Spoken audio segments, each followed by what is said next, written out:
Welcome friends. आज हम लोग डिस्कस करने वाले एक ऐसे इंस्टीट्यूशन के बारे में कि जिसको बहुत बड़ा क्रेडिट जाता है कि तीसरा वर्ल्ड वॉर नहीं हुआ।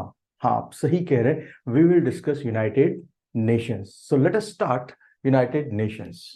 Now in this video we will discuss United Nations क्या है, क्यों फॉर्म किया, इसके पहले कोई ऑर्गेनाइजेशन था क्या, अगर वो था तो वो क्यों फेल हो गया, then obviously UN structure working, and अगर आपको लगता है यूनाइटेड नेशंस में रिफॉर्म होने चाहिए तो क्या होने चाहिए, वो अगले वीडियो में रहेंगे पार्ट 2 में। And as usual mains questions and prelims questions will be there. So let's start. United Nations अगर आप ठीक तरह से देखेंगे, it's a place for world nation to gather together. मतलब दुनिया के नेशंस, दुनिया के बहुत सारे देश यहाँ पे एक आ सकते हैं। क्यों? To discuss their problems and to find out the shared solution, और इसमें वो सोल्यूशन भी फाइंड आउट कर सकते हैं। तो नेक्स्ट क्वेश्चन आता है, सर कब स्टार्ट हुआ? ये 1945 को स्टार्ट हुआ था। उस वक्त 51 कंट्रीज थी, आज कितनी कंट्रीज है? 193। देन कम्स अ क्वेश्चन कि सर नए मेंबर्स को ऐड किया जा सकता है क्या? यस, किया जा सकता है। इसके लिए ऑब्वियसली यूनाइटेड नेशंस की जो जनरल असेंबली है उसकी परमिशन जरूरी होती है।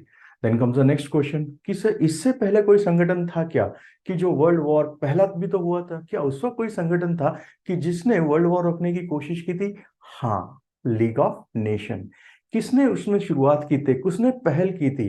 American president Woodrow Wilson. इन्होंने उसमें कोशिश की थी कि एक ऐसा लीग ऑफ नेशन हो कि जिसका मेन काम क्या होगा, कि जो डिस्प्यूट होते हैं इंटरनेशनल लेवल पे, वो मिलिट्री एक्शन में जाने से पहले ही हम उन्हें हैंडल करें।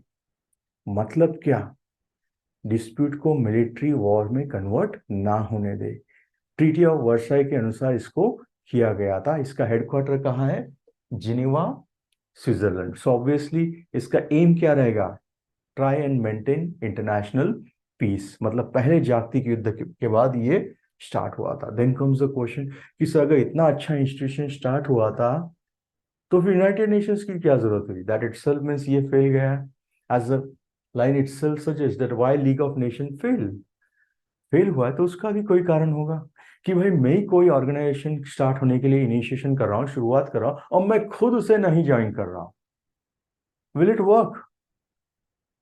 20वीं सेंचुरी में सबसे बड़ा पावर कौन उभर के आया था? United states. यूनाइटेड स्टेट्स ने ही इसको इनिशिएट किया और यूनाइटेड स्टेट्स के सेनेट ने इसको रिजेक्ट कर दिया। सो ऑब्वियसली अगर यूनाइटेड स्टेट्स ही नहीं रहेगा तो बचा कौन उसमें? फिर सिर्फ most of the Europe only.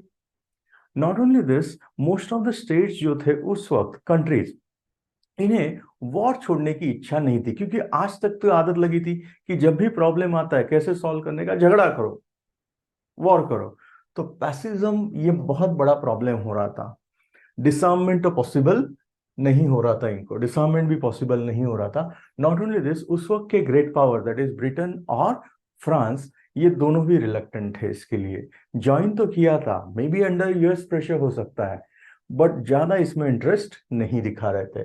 और बाकी बचे कुछ countries, for example Russia, Japan, Germany, आए और चले गए, या फिर उनको निकाल दिया गया। दैट इटसेल्फ मींस इसमें कोऑपरेशन की बहुत सी कमी रही, और लोगों को कलेक्टिव सिक्योरिटी की अब तक आदत नहीं थी, ये भी एक कारण था। और लीग ऑफ नेशंस को खुद के आर्म फोर्सेस नहीं थे जैसे यूनाइटेड नेशंस के पास होता है। सो ऑब्वियसली अगर कोई कॉन्फ्लिक्ट होता है तो वो क्या करेगा? ये सारे रीजंस है कि जिसके वजह से लीग ऑफ नेशन फेल हो चुका है। ये क्वेश्चंस आपको prelims, mains as well as interview में आ सकता है। आगे चलते हैं अभी। Then comes the next question कि सर फिर आगे क्या हुआ? अगर आप फोटो देख रहे हैं तो दो व्यक्तियों का, दो great people, that is one is American president Roosevelt and second is obviously Winston Churchill. Atlantic Charter इन्होंने इनिशिएट किया। क्या था उसमें? Not to seek any territorial expansion, मतलब इसके बाद कोई भी टेरिटोरियल एक्सपांशन के बारे में सोचेगा नहीं। ट्रेड लिबरलाइजेशन होगा। फ्रीडम ऑफ सीज, मतलब क्या? नेविगेशन आसान होना चाहिए। इकोनॉमिक एंड वेलफेयर के स्टैंडर्ड होना चाहिए, और जहां जहां जरूरत है वहां पे लोगों को उनकी सरकार चुनने को अलाउ करना चाहिए, एंड सेल्फ गवर्नमेंट को प्रमोट करना चाहिए। ये सारी बातें मेन इंपॉर्टेंट थी। किसने इनिशिएट किया था? मैंने कहा है कि रूजवेल्ट और चर्चिल इसमें main figure. Next, original signatory कितने थे यूनाइटेड नेशंस के? ओरिजिनल 26 थे, बाद में बाकी के लोगों ने साइन किया था। सैन फ्रांसिस्को कॉन्फ्रेंस हुआ था 1945। इसमें 50 देश थे। द यू में से कि सर आपने ही तो कहा कि 51 थे। नहीं, एक देश कम था। कौन सा देश था, ये क्वेश्चंस एग्जाम में आ सकता है। वो देश का नाम है पोलैंड। पोलैंड ने उस वक्त अपना कोई रिप्रेजेंटेटिव नहीं भेजा, तो भाई कारण भी तो होगा। यस, पोलैंड में उस वक्त जो सरकार थी उसे रिकॉग्निशन नहीं मिला था, दैट्स रीजन नहीं भेजा था। तो इन्होंने क्या किया, इन्होंने डिसाइड किया कि उनके लिए एक जगह छोड़ देते हैं, मतलब स्पेस छोड़ देते हैं, जहां पे वो बाद में आके सिग्नेचर कर लेंगे। और बाद में पोलैंड ने आके सिग्नेचर किया, that's reason number of member कितने बने, 51। आगे चलते हैं अभी। ना चार्टर अप्रूव हो गया तो इमीडिएटली इंप्लीमेंट हो गया क्या, नहीं, charter has to be approve by the respective government parliaments also. So charter approve होने के बाद में, गवर्नमेंट ने अप्रूव करने के बाद 24 अक्टूबर 1945 को यूनाइटेड नेशंस डे हम लोग सेलिब्रेट करने लगे। 24 अक्टूबर हर साल ऑफिशियली स्टार्ट हुआ, और यहां से स्टार्ट होता है यूनाइटेड नेशंस का मेन वर्क। और अगर आप देखेंगे पिछले more than 70 years United nations ने बहुत सारी ऐसी चीजें अचीव की है जो लोग उससे एक्सपेक्ट भी नहीं करते थे। क्या, देखते हैं एक एक करके। नाउ, बीच में मैंने लिखा है कि डेथ ऑफ रूजवेल्ट। हमने अभी अभी कहा कि यूनाइटेड नेशंस होने के लिए सबसे आगे अगर पहल की थी तो रूजवेल्ट ने की थी। बट रूजवेल्ट की उसके पहले ही डेथ हो गई, तो बहुत सारे लोगों को डर लग रहा था कि कहीं अभी कॉन्फ्रेंस वगैरह पीछे न हट जाए। बट उनके नेक्स्ट प्रेसिडेंट जो ट्रमन थे, उन्होंने कहा कि नहीं, everything will go as per the fix schedule. And most important यहाँ पे और एक चीज याद रखो कि यूनाइटेड नेशंस का नाम किसने प्रपोज किया, नाम was propose by Roosevelt. Roosevelt ने चार चीजें बहुत अच्छी कही थी। क्या, एक, freedom of speech and expression होना चाहिए। दूसरा, फ्रीडम ऑफ वर्शिप होना चाहिए। तीसरा, freedom from want and freedom from fear. Freedom from fear होना चाहिए। डोंट थिंक ये सारी चीजें उस वक्त के पीरियड के अनुसार बहुत ही इंपॉर्टेंट थी, क्योंकि उस वक्त का पीरियड मतलब नाजी, हिटलर एंड मुसोलिनी ऐसे लोग थे कि जहां पे बोलने की अनुमति ज्यादा नहीं थी, रिलीजियस इंटॉलरेंस बहुत बढ़ चुका था, फियर बहुत था, इकोनॉमिक क्राइसिस भी हो चुकी थी। तो दैट्स रीजन ये सारी चीजें होना जरूरी है, ऐसा उन्हें लगता था। देन कम्स द नेक्स्ट, कि सर यूनाइटेड नेशंस काम करता है तो उसकी कोई लैंग्वेजेस भी तो रहेंगी, जैसे अपने देश की लैंग्वेज होती है, अपने स्टेट्स की लैंग्वेज होती है ऑफिशियल। यस, यूनाइटेड नेशंस की भी ऑफिशियल लैंग्वेजेस कितनी है, 6 लैंग्वेजेस है। कौन कौन सी है वो, Arabic, Chinese, English, French, Russian and Spanish. ये 6 लैंग्वेजेस यूनाइटेड नेशंस की ऑफिशियल लैंग्वेज है। नेक्स्ट, अगर आप देखेंगे यूनाइटेड नेशन का फ्लैग और एम्बलम, हर फ्लैग और हर एम्बलम का कोई ना कोई रीजन होता है, कोई ना कोई कारण होता है कि जिसके वजह से उन्हें इंट्रोड्यूस किया जाता है। अगर आप ठीक तरह से देखेंगे यूनाइटेड नेशंस का फ्लैग या इसका कलर ब्लू है ना। डोंट थिंक, ब्लू का मतलब एक सबसे इंपॉर्टेंट मतलब होता है peace. Red stands for war, whereas blue stands for peace. इसलिए ऐसा कहा जाता है यूनाइटेड नेशंस का ब्लू फ्लैग जब भी कई जगह पे आता है तो पीस आना बहुत आसान हो जाता है। तो ऑब्वियसली डोंट थिंक इसके पीछे hopes, dreams, peace and unity, ये सारी चीजों का कॉम्बिनेशन करके इन्होंने दिया था। एंड दैट्स द रीजन एक ऐसा फ्लैग डिसाइड किया था जिसे मान्यता मिल गई। आई होप कलर और कॉम्बिनेशन क्यों चूज किया वो भी समझ में आ रहा है। ऑलिव्स के 2 पेटल्स ही आपको दिख रहे हैं। नेक्स्ट, अब यूनाइटेड नेशंस के कुछ इंपॉर्टेंट ऑर्गन है जो मेंस एग्जाम में पूछे जाते हैं या प्रीलिम्स में। अब एक एक करके उनमें डिटेल में देखते हैं। सबसे पहला और इंपॉर्टेंट ऑर्गन है general assembly. As a name itself suggest, ये जनरल असेंबली मतलब यहाँ पे लिसन केयरफुली, जितने भी मेंबर है सभी के रिप्रेजेंटेटिव यहाँ पे आते हैं, वो खुद या उनके रिप्रेजेंटेटिव आते हैं। कब मिलते हैं वो, हर साल सितंबर महीने में वो मिलते हैं। कहाँ मिलते हैं, न्यूयॉर्क में मिलते हैं। क्या होता है यहाँ पे, यहाँ डेलिब्रेशन होता है, पॉलिसी मेकिंग होता है। मतलब क्या, डिस्कशन होता है इंपॉर्टेंट इश्यूज पे, पॉलिसीज डिसाइड्स हो जाती है और डिसीजन लिए जाते हैं। Then comes the next question कि सर डिसीजन कौन से होते हैं, डिसीजन कैसे पास किए जाते हैं। See there are 2 types of decision, एक तो इंपॉर्टेंट या दूसरे नॉर्मल डिसीजन, अदर डिसीजन। जो इंपॉर्टेंट डिसीजन होते हैं उसके लिए 2/3 मेजोरिटी लगती है। कितनी मेजोरिटी लगती है उसके लिए, 2/3। Then comes the next question कि सर इंपॉर्टेंट डिसीजन कौन से हैं। फॉर एग्जाम्पल, अगर किसी नए मेंबर को एडमिट करना है, बजट अप्रूव करना है, या कोई पीस एंड सिक्योरिटी का इशू है, तो उसमें आपको कितनी मेजॉरिटी लगती है? 2/3। अब 2/3 ऑफ 193 ये आपको कैलकुलेट करना पड़ेगा, विच इज अप्रोक्सीमेटली 129 के आसपास आएगा। उतना मेजॉरिटी होगा तो ही वो बिल पास होगा। बाकी क्वेश्चंस के लिए आपको क्या लगता है? सिर्फ सिंपल मेजॉरिटी। जनरल असेंबली हर साल क्या करता है? उसके एक व्यक्ति को जनरल असेंबली का प्रेसिडेंट करता है सिलेक्ट, और जिसका टर्म कितना होता है? 1 साल का होता है। Next and most important organ of the United Nations is Security Council. As the name itself suggests, Security Council, सुरक्षा परिषद, मतलब इसका मेन काम ही क्या होगा? For maintenance of international peace and security, अंतरराष्ट्रीय शांतता और सुरक्षा हमेशा बनी रहे, ये इसका मेन काम होता है। Then comes the next question कि सर इसमें मेंबर कितने होते हैं? मेंबर होते हैं 15, जिसमें से 5 परमानेंट होते हैं और 10 नॉन परमानेंट। परमानेंट मतलब क्या है? जिसे हम नॉर्मली P5 कहते हैं। P5 मतलब कौन है? यूएसए, यूके ऑब्वियसली रहेगा ही, चाइना, रशिया एंड फ्रांस, जिनके पास वेटो पावर है, मतलब वो चाहे तो डिसीजंस को वेटो कर सकते हैं। वेटो मीन्स रिजेक्ट कर सकते हैं। अगर उन्होंने वेटो किया तो डिसीजन इंप्लीमेंट नहीं होता। सिक्योरिटी काउंसिल क्या क्या करता है? सिक्योरिटी काउंसिल जो आने वाले थ्रेट है या एग्जिस्टिंग थ्रेट है, पीस को या एग्रेशन कोई कर रहा है, तो उसके बारे में चर्चा करता है। अगर किसी पार्टीज में डिस्प्यूट चल रहा है तो उन्हें बुलाता है कि भाई पीसफुली डिस्प्यूट सॉर्ट आउट करो। बट अगर जरूरत पड़ी तो वो सैंक्शन हटाने में भी पीछे नहीं लगता। सिक्योरिटी काउंसिल का एक प्रेसिडेंट होता है जो रोटेट होता है हर साल के हिसाब से।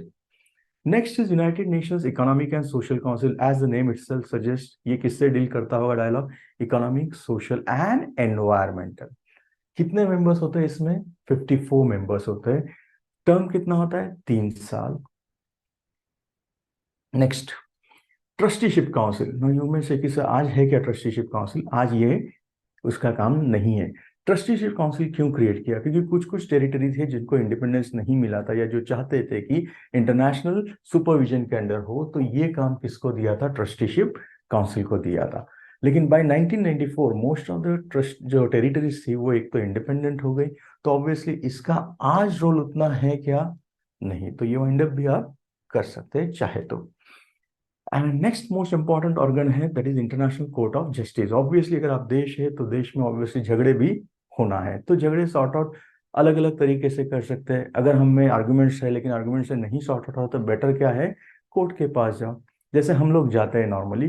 तो वैसे ही इंटरनेशनल लेवल के लिए भी कोर्ट है, और उसका नाम है इंटरनेशनल कोर्ट ऑफ जस्टिस। और ये एकमात्र ऑर्गन है, लिसन केयरफुली, एकमात्र ऑर्गन है कि जिसका ऑफिस न्यूयॉर्क में नहीं है, तो कहां पे ये? हेग, नेदरलैंड में है, जिसमें 15 जज होते हैं। नेक्स्ट, यूनाइटेड नेशन सिस्टम कहां में है? अब ये सिस्टम क्या होता है? Listen carefully, United nation itself is a part of United nation system. मतलब इसमें और भी बहुत सारे अटैच या स्पेशलाइज्ड एजेंसीज है जिनको कोऑर्डिनेट करने का काम यूनाइटेड नेशंस करते हैं। बहुत सारे स्पेशलाइज्ड ऑर्गन है। हमने देखा है कि कोविड के दौरान वर्ल्ड हेल्थ ऑर्गेनाइजेशन का काफी बड़ा रोल था। वैक्सीन ऐसे ऐसे जगह पहुंचने चाहिए जहां वो नहीं जा सकते। सो ऑब्वियसली ये भी करना जरूरी है। Yes, and then comes the next, obviously United Nations का secretariat. So don't you think कोई भी ऑर्गन हो तो उसका एक सचिवालय होना जरूरी है? तो ऑब्वियसली ये किसका है? यूनाइटेड नेशंस का। इसके जो हेड होते हैं उन्हें क्या कहते हैं आप? सेक्रेटरी जनरल, जो कि 5 साल के लिए इलेक्ट किया जाता है। प्रेजेंट सेक्रेटरीट कौन है? पुर्तगाल के एंटोनियो गुटेरेस। 5 साल के बाद वो फिर से टर्म री इलेक्ट हो सकता है क्या? यस, वो अगर होता है तो 5 साल के बाद रिन्यूएबल भी टर्म अवेलेबल है। एंड इनका यूनाइटेड नेशंस का जो स्टाफ होता है वो कोई एक कंट्री का होता है क्या? नहीं, it is recruited internationally as well as locally, और इन्होंने बहुत अच्छा काम आज तक किया हुआ है। अगर आप सामने देखेंगे तो ये है यूनाइटेड नेशंस की सिस्टम। जस्ट नाउ हमने क्या डिस्कस किया? We have discuss the principal organs. कौन कौन से? General assembly, security council, economic and social council, secretariat, international court of justice and trusteeship. But जैसे मैंने कहा कि बाकी भी बहुत सारी एजेंसीज है जो यूनाइटेड नेशन से लिंक होती है, या यूनाइटेड नेशन उनके साथ कोऑपरेट करता है। क्यों? सो दैट दुनिया में बहुत सारी चीजें अच्छी तरह से वर्क हो। Then comes the next question कि सर अगर यूनाइटेड नेशंस ने इतना कुछ किया है तो सचमुच में इसकी जरूरत है? क्योंकि हम तो सोचते हैं कि यूनाइटेड नेशंस ने कुछ काम किया ही नहीं है। नहीं, एक बात हमेशा याद रखो, 1945 में जब वो इनिशिएट हुआ तब उसका मेन पर्पस क्या था? Piece and security. बट आज तक अगर आप देखेंगे तो यूनाइटेड नेशंस ने peace, security, human rights, development, बहुत सारे चीजों में, ड्रग ट्रैफिकिंग रोकने के लिए कोशिश, या फिर सस्टेनेबल डेवलपमेंट, क्लाइमेट एक्शन, मतलब नए नए गोल भी वो लेके आ रहा है। सो बहुत सारे चीजों में यूनाइटेड नेशंस काम कर रहा है और बहुत कुछ अचीव कर रहा है, और he is looking for the future, कि फ्यूचर में और क्या कर सकते हैं। एक बात हमेशा याद रखो, जो क्रिटिक्स है, जो टिका करते हैं यूनाइटेड नेशंस में, कि यूनाइटेड नेशंस जो क्रिएट किया गया था वो धरती पे, लिसन केयरफुली, धरती पे हेवन क्रिएट करने के लिए नहीं किया गया था, तो हेल ना क्रिएट हो इसके लिए। मतलब स्वर्ग बनाना नहीं था पृथ्वी को, बट पहले जो झगड़े थे, डोंट यू थिंक वो काफी हद तक रुक चुके? मतलब हेवन बनाना काम नहीं था, बट हेल्थ होने से रोकना ये इसका मेन रिस्पॉन्सिबिलिटी था। और ये मैं दावे के साथ कह सकता हूँ कि काफी हद तक इन्होंने ये अचीव किया है। अब आते हैं इसका लास्ट पार्ट पे, that is mains question. Mains question में आपको ट्राई करना है कि do you think we need more united nations than earlier? मतलब क्या, क्या आपको लगता है कि यूनाइटेड नेशंस की जरूरत पहले से ज्यादा अब है? कोशिश करो, क्योंकि मोस्ट ऑफ द पीपल क्या कहते हैं, इसकी जरूरत नहीं, ये फेल्ड है। आप देखो क्या आपको लगता है या नहीं। And next obviously as usual current affairs या प्रीलिम्स का questions. Which of the following organ headquarter is not in New York? किसका हेडक्वार्टर न्यूयॉर्क में नहीं है? Security council, international court of justice, economic social council या trusteeship council? Answer comment box में लिखो। Video अच्छा लगा है तो लाइक, शेयर एंड सब्सक्राइब करना। Thank you very much.